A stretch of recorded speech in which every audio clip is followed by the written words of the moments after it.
And sometimes, almost. It is sometimes ironic to strive to set crystal clear goals, only to have them vanish like a mirage as you get near them. Frequently, people become frustrated when they work toward a goal, only to see that the goal has been taken away from them. As one door closes, another door opens, but often people get discouraged and don't bother looking for the newly opened door. Fortunately, there is a way to ensure several doors open simultaneously, thereby enabling you to close the doors you don't want and enter any door you do want.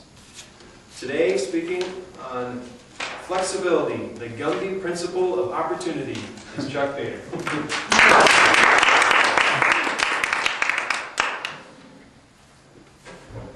Good morning, Mr. Toastmaster and fellow Toastmasters. Join me on a journey and think back to a time where you had the ultimate goal in your life. A goal that, if you achieved it, would change dramatically the quality of your life. Now, for some of you, that may be a relationship goal. Think of somebody you had a big crush on, and you couldn't stop thinking about them all the time. You couldn't eat, and you couldn't sleep, and you couldn't stop thinking about them. Or for others, it may be that perfect job. The job that you knew you were made for. The job that you may have sacrificed years for. To put in the overtime, and the degrees, and the schmoozing, only to have somebody else take that job from you. For me, this happened at age 17. At age 17, when a lot of my peers were finally coming to grips and had to answer the question, what do you want to be when you grow up? I had it figured out. See, my grandpa was a truck driver. Dad was a truck driver. I'm going to be a truck driver. I knew it since I was in grade school. So at age 17, when they're pondering and wondering, what in the world am I really going to do? I've got 1 year left before I have to step off into a career. What in the world do I do? I was a truck driver, right? Had it all figured out. So at age 18, after graduation, what was I? A United States Marine. How did that happen? Let me back up a little bit. At age 17 and a half, my good friend Chucky Coleman, who already enlisted in the Marine Corps, said, this is where it's at. This is where you've got to be. And he introduced me to the recruiter, who took us all, it's a slick way they do this stuff. He took us all down to Fort Carson, drop us off at an artillery demonstration.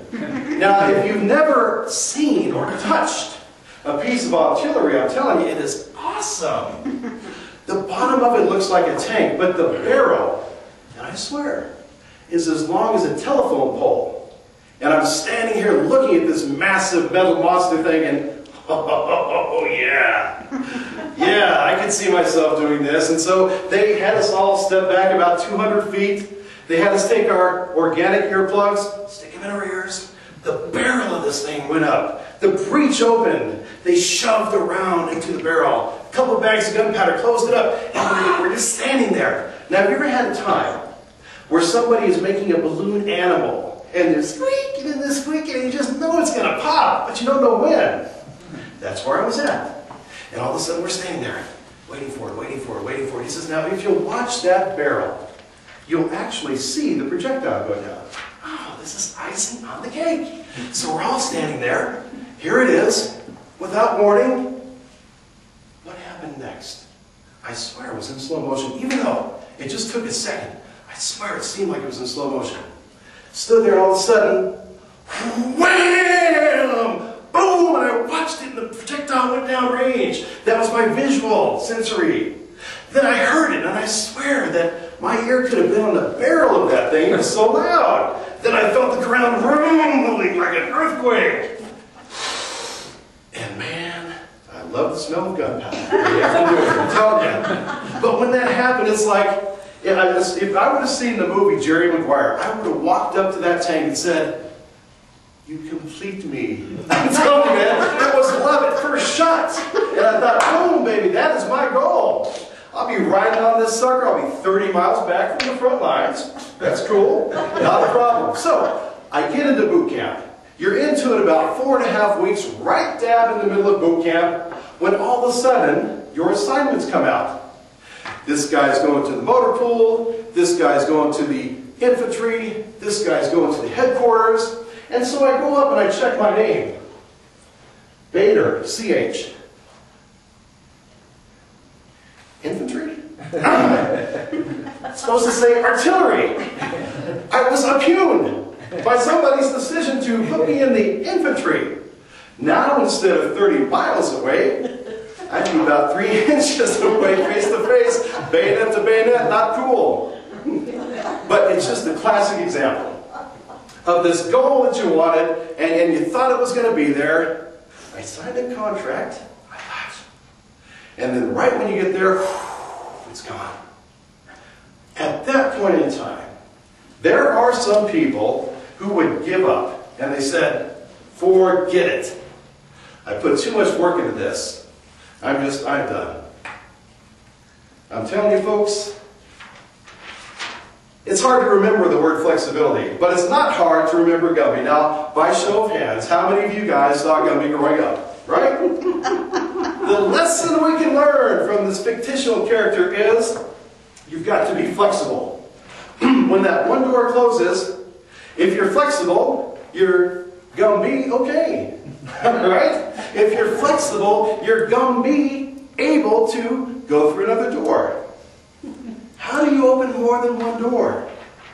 A dude named George Washington Carver, agricultural chemist, had it made. He was doing so well that he turned down an opportunity for what in today's dollars would have been a $1 million a year job because he was a servant.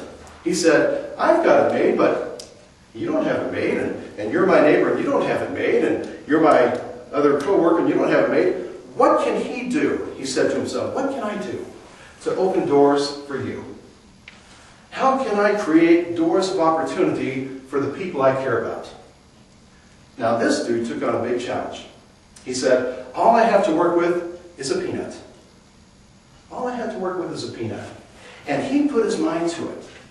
And he saw the difference between a goal of having a good job or an outcome of opening several doors for several people. He found 300 ways to use a peanut.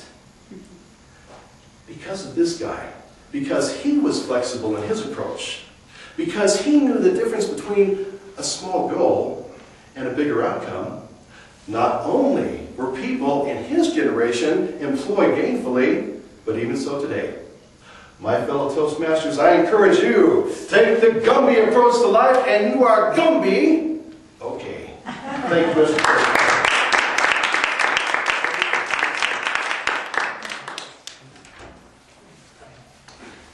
My apologies to